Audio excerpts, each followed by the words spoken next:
Hello, welcome back to my channel. চলে এসেছি আরেকটি গুরুত্বপূর্ণ ভিডিও নিয়ে। আজকের ভিডিওটির থাম্বনেল দেখে আপনারা বুঝতেই পেরেছেন আমি আজকে গ্লোব সম্পর্কিত ভিডিওটি নিয়ে এসেছি আর গ্লোব সম্পর্কিত ডিটেলসে আলোচনা করতে চলেছি। তো ভিডিওটি প্রথম থেকে শেষ অবধি দেখার অনুরোধ রইল। আপনাদের যদি এই ভিডিওটি দেখে ভালো লাগে তাহলে অবশ্যই লাইক করবেন এবং বন্ধুদের মধ্যে শেয়ার করে দেবেন। আর আমার চ্যানেল থেকে আপনারা উপকৃত হলে অবশ্যই চ্যানেলটি সাবস্ক্রাইব করতে ভুলবেন না। ভিডিওটি আসন্ন প্রাইমারি টেট এবং প্রাইমারি ইন্টারভিউ যে কোনো পরীক্ষার জন্য খুবই গুরুত্বপূর্ণ হতে চলেছে। আর যে টপিকগুলো বারবার আপনাদেরকে পয়েন্ট আউট করতে দেয়, এমনকি প্রাইমারি ইন্টারভিউতে বারবার পয়েন্ট আউট করতে দিয়েছে, সমস্ত কিছুই আমি এই ভিডিওতে আলোচনা করব। তো চলুন ভিডিওটি শুরু করি। প্রথমেই আপনাদেরকে বলে দিই গ্লোব কী। গ্লোব হলো পৃথিবীর একটি ত্রিমাত্রিক গোলাকার মডেল, যা দেশ, মহাদেশ, মহাসাগর, স্থলভাগ, জলভাগ এছাড়াও বিভিন্ন কর্কটক্রান্তি রেখা, মকরক্রান্তি রেখা, এই যে গুরুত্বপূর্ণ অক্ষরেখা, দ্রাঘিমা রেখাগুলো রয়েছে, সমস্ত কিছুই এছাড়াও গ্লোবের মাধ্যমে আমরা দিনরাত্রির ধারণা পাই। এবার আপনাদেরকে জানতে হবে প্রথম কে কত সালে গ্লোব আবিষ্কার করেন। প্রথম গ্লোব আবিষ্কার করেন গ্রিক জ্যোতির্বিজ্ঞানীরা খ্রিস্টপূর্ব 3য় শতাব্দীতে। কিন্তু সবচেয়ে প্রাচীন বিদ্যমান গ্লোবটি তৈরি করেছিলেন জার্মান অভিযাত্রী মার্টিন বেহাইম 1492 সালে। এবার বলি গ্লোব এবং মানচিত্রের মধ্যে পার্থক্য কোথায়। গ্লোব হলো পৃথিবীর একটি ত্রিমাত্রিক মডেল, যেখানে মানচিত্র হলো একটি দ্বিমাত্রিক উপস্থাপনা। গ্লোব পুরো পৃথিবীকেই বুঝতে সাহায্য করে। অন্যদিকে মানচিত্র পৃথিবীর যে কোনো একটি অংশ বা কোনো নির্দিষ্ট ভৌগোলিক অঞ্চলকে উপস্থাপন করতে পারে। যদিও মানচিত্র সমগ্র পৃথিবীকে উপস্থাপন করলেও সম্পূর্ণ পৃথিবীর চিত্র মানচিত্রের মাধ্যমে ধরা পড়ে না, যেটি গ্লোবের মাধ্যমে আমরা সহজেই বুঝতে পারি। আর গ্লোব বহন করাও কঠিন, মানচিত্র সহজে বহন করা যায়। গ্লোবের বিভিন্ন রং সাধারণত কী নির্দেশ করে। গ্লোবে সাধারণত বিভিন্ন রং দিয়ে দেশ বা মহাদেশের রাজনৈতিক সীমানা, এছাড়াও স্থলভাগ, জলভাগ, পর্বতমালা, অক্ষরেখা, দ্রাঘিমা রেখা এগুলো দেখানো হয়। সেখানে নীল রং সাধারণত জলরাশি যেমন মহাসাগর এবং সমুদ্রকে বোঝায়। সবুজ রং বন এবং অন্যান্য গাছপালাপূর্ণ অঞ্চলকে নির্দেশ করে।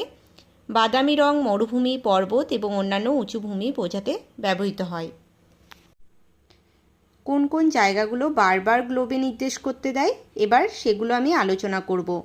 অক্ষরেখা বা সমাক্ষরেখা নামেও আমরা জানি। সেখানে নিরক্ষরেখা, কর্কটক্রান্তি রেখা বা 23.5 ডিগ্রি উত্তর, মকরক্রান্তি রেখা বা 23.5 ডিগ্রি দক্ষিণ, সুমেরুবৃত্ত বা 66.5 ডিগ্রি উত্তর, কুমেরুবৃত্ত বা 66.5 ডিগ্রি দক্ষিণ, এছাড়াও উত্তর মেরু বা 90 ডিগ্রি আর দক্ষিণ মেরু বা 90 ডিগ্রি দক্ষিণ, এগুলো আপনাদেরকে নির্দেশ করতে দেয়।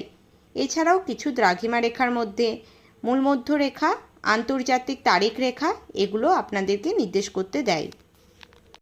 এছাড়াও কিছু জায়গা আপনাদেরকে পয়েন্ট আউট করতে দিতে পারে, যেমন আমাদের যে 7টি মহাদেশ রয়েছে সেই 7টি মহাদেশ আপনাদেরকে দেখাতে বলতে পারে, বা কোনো একটি মহাদেশ আপনার দেখাতে হতে পারে।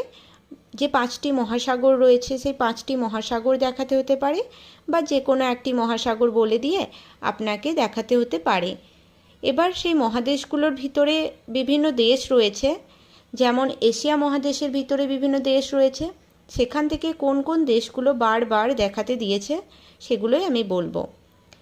এশিয়া মহাদেশের ভিতরে চীন, Bharat, Pakistan, Afghanistan, Nepal, Bhutan, Mongolia, Kazakhstan, Iran, Iraq, Saudi Arab, উত্তর ও দক্ষিণ Korea, Japan, Vietnam, Thailand, Caspian সাগর, সাগরের মধ্যে এটা দিয়েছে লোহিত সাগর, কৃষ্ণ সাগর।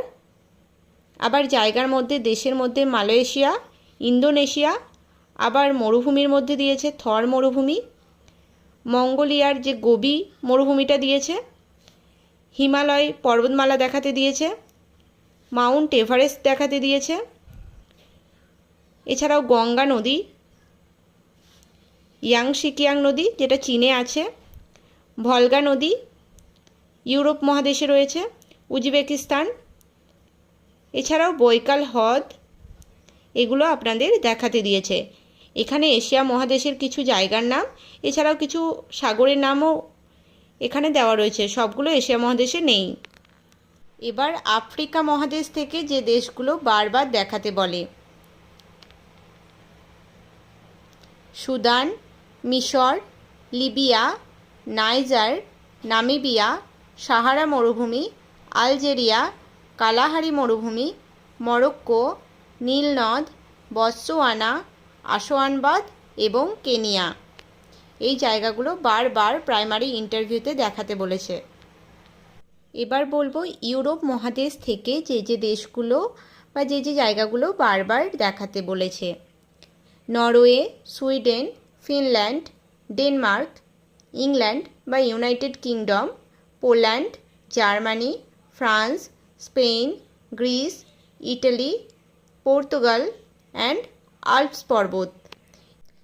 উত্তর আমেরিকা মহাদেশ থেকে কোন কোন জায়গাগুলো দেখাতে বলেছে: কানাডা, মেক্সিকো, ইউএসএ বা আমেরিকা, গ্রিনল্যান্ড, বেরিং প্রণালী, রকি পর্বতমালা, কলোরাডো নদী, শিকাগো, সুপিরিয়র হ্রদ। এবার দেখে নিন দক্ষিণ আমেরিকা মহাদেশ থেকে যে যে জায়গাগুলো বারবার দেখাতে বলেছে: Argentina, Chile, Peru, Venezuela, Andes পর্বতমালা, ব্রাজিল, আটাকামা মরুভূমি, আমাজন বনভূমি, টিটিকাকা হ্রদ এবং আমাজন নদী। ওশিয়ানিয়া মহাদেশ থেকে যে জায়গাগুলো বারবার দেখাতে বলেছে: অস্ট্রেলিয়া, নিউজিল্যান্ড, মারে ডার্লিং অববাহিকা এবং গ্রেট ব্যারিয়ার রিফ। এছাড়াও আপনাদেরকে অ্যান্টার্কটিকা মহাদেশ দেখাতে বলা হয়েছিল, কিছু গুরুত্বপূর্ণ প্রণালী নির্দেশ করতে দেওয়া হয়েছিল, সেগুলো আমি এই ভিডিওর মাধ্যমে তুলে ধরিনি। একটা ভিডিওর মাধ্যমে সমস্ত কিছু কভার করতে গেলে ভিডিওটা অনেকটা বেশি বড় হয়ে যাবে এবং দেখতেও বোরিং লাগবে। তাই আপনাদের যদি সেগুলো জানতে ইচ্ছা হয় তাহলে অবশ্যই আমাকে কমেন্ট করেন, আমি পরবর্তী ভিডিওতে সেগুলো নিয়ে আসব। আজকের ভিডিওটি এইটুকুই। ভিডিওটি ভালো লাগলে অবশ্যই একটি লাইক করবেন, বন্ধুদের মধ্যে শেয়ার করে দেবেন এবং আমার চ্যানেলটি থেকে আপনারা উপকৃত হলে অবশ্যই সাবস্ক্রাইব করবেন। দেখা হচ্ছে নেক্সট ভিডিওতে, ততক্ষণ পর্যন্ত টাটা।